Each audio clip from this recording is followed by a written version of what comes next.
J'ai considéré que la venue de Colline, c'était une grande phase de malheur. Et mon comportement pendant une année a été une grande phase de malheur. Voilà. Maintenant, je cherche à faire en sorte que ça soit beaucoup plus de moments de bonheur. Colline, elle n'est pas ordinaire, t'es pas ordinaire, je suis pas ordinaire, on est extraordinaire. Et moi, je veux quelque chose d'extraordinaire. Et avec ma fille, je vis quelque chose d'extraordinaire.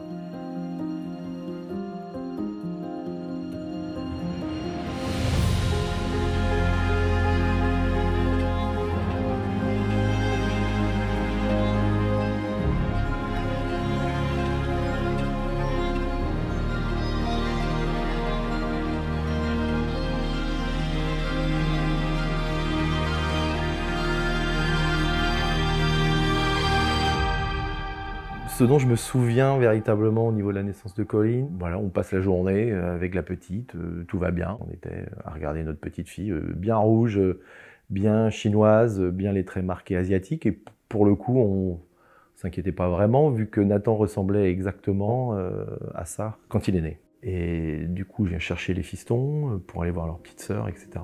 C'est à ce moment-là, quand on est tous les 5 dans la chambre, que la pédiatre vient nous voir en nous demandant est-ce que vous pouvez faire sortir vos fils de la chambre, etc. Et qu'elle commence à nous parler, enfin qu'elle commence à nous dire qu'elle a des soupçons de trisomie 21 en ce qui concerne Colline.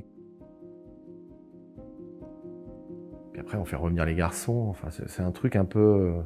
c'est pareil, c'est un peu hors du temps, quoi. C'est un truc... on est dans une bulle là, on a l'annonce avec Nolwenn, on regarde la petite, on regarde les garçons se disent mais qu'est-ce qui se passe, enfin etc. On comprend pas tout. Et derrière, moi je passe ma soirée, ma nuit à regarder les trucs sur internet, comprendre un peu ce qui se passe, les stigmates de la trisomie 21, comment, pourquoi. Mes pensées c'est que tout le monde s'est planté et que c'est pas le cas, et que quelque chose que j'ai toujours dit me revient dans la tronche, que jamais je voudrais un enfant porteur de handicap, etc. quoi.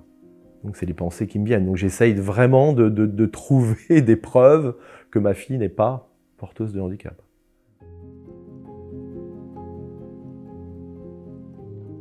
J'ai vraiment toujours voulu avoir une fille.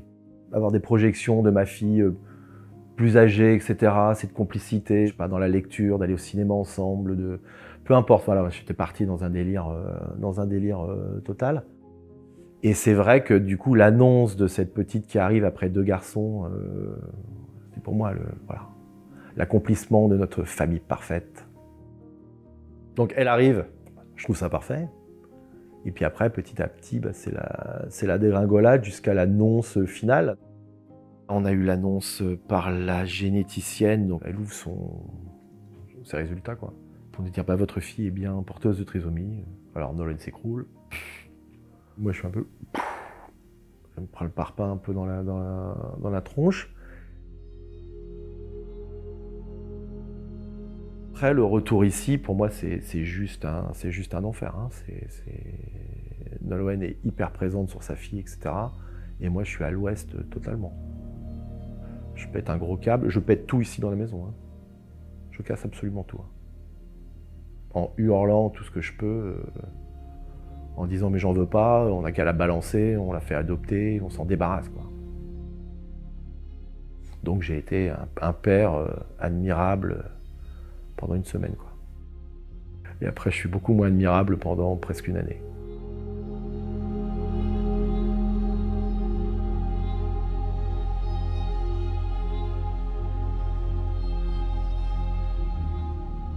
Et puis là, moi je dois dormir 2 heures par nuit. Et toutes les pensées les plus sombres me viennent à l'esprit en espérant la mort de cette petite.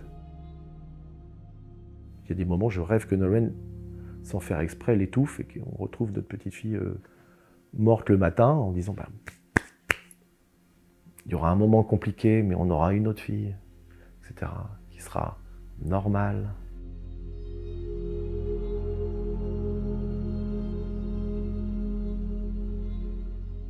Je fuis Nolwenn, je fuis la gamine, je m'en occupe pas du tout. Je la regarde pas, je la touche pas, je lui parle pas, je la change pas, je lui donne pas à manger. Je fais rien de tout ça. Et je la porte jamais. Je la touche pas. On me parle que de ça, donc voilà, les gens me parlent que de ça, comment ça va, machin bidule. Je suis extrêmement provocateur quand on m'en parle. Je dis pas son prénom. Je l'appelle la petite Triso, quoi. J'arrive pas à mettre un prénom sur qu'on avait choisi, un prénom que j'aime, sur un enfant que je ne désire plus, entre guillemets.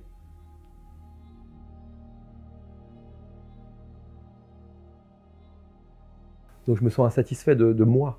Je suis pas satisfait de moi, de mon comportement complètement aberrant, débile, violent et tout ce que tu veux, etc. Je peux pas.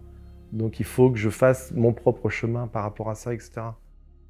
Et mon propre chemin, c'est finalement de me libérer de toutes mes projections et de mes désirs concernant Colline.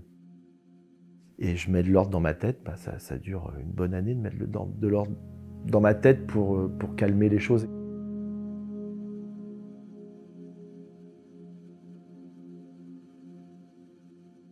Et on est à Biarritz, je sors de la flotte et Colline est assise sur la plage sur une serviette à moitié mouillée. Elle se tient bien droite et puis elle est sur un petit gilet blanc, etc. Et je la vois et elle me touche à un point. Elle me touche, quoi. Et je la porte. Et là, je sais que je vais reprendre pied avec elle, quoi. J'ai fait la paix avec elle.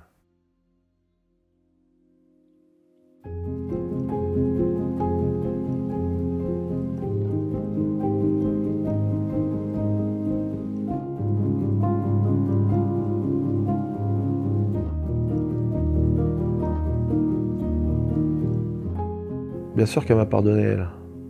Je le sais. Avec ses quelques mots, mais par son attitude, etc. Mais c'est à moi que j'ai pas pardonné. Donc de temps en temps, là, me revient des petits flashs de ce que j'ai été avec elle. Et là, oui, j'ai un peu de mal à me pardonner. Ouais. Et je pense pas que je le fasse, non. Mais si elle m'a pardonné, elle, ça m'aide quand même à affronter son regard tous les jours, quoi.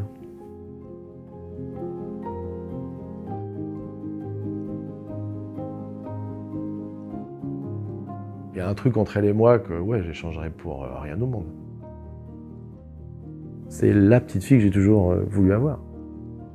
Et elle est juste absolument incroyable.